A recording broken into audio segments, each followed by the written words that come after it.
Akala mo ang beaver ay isang hayop na daga na hindi pangkaraniwang laki. Ang capybara ay doble ang laki nito, ang pinakamalaking daga sa Earth.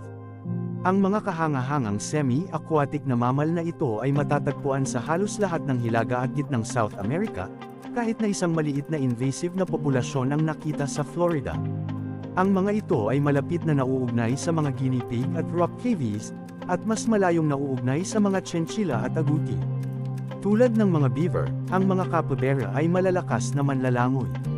Ang kanilang mga hugis baboy na katawan ay iniangkop para sa buhay sa mga anyong tubig na matatagpuan sa mga kagubatan, panapanahong binabaha ng mga savanna, at basang lupa.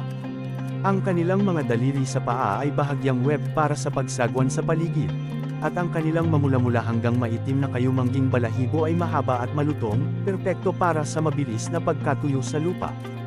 Ang maliliit na mata, ilong, at walang buhok na tainga ay matatagpuan sa itaas ng kanilang mga ulo upang ang kanilang mga mukha ay manatiling nakahantad at alerto kapag ang karamihan sa kanilang katawan ay nakalubog.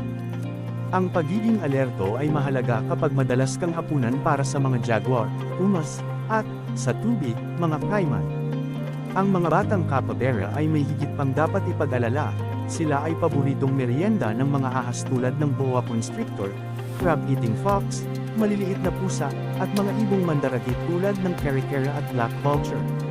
Kasama ng mga panahon, ang pagkakaroon ng mga mandaragit ay nakakaapekto sa kung anong oras ng araw ang mga capybara ay aktibo, na maaaring araw o gabi, at madalas sa madaling araw at dapit hapon.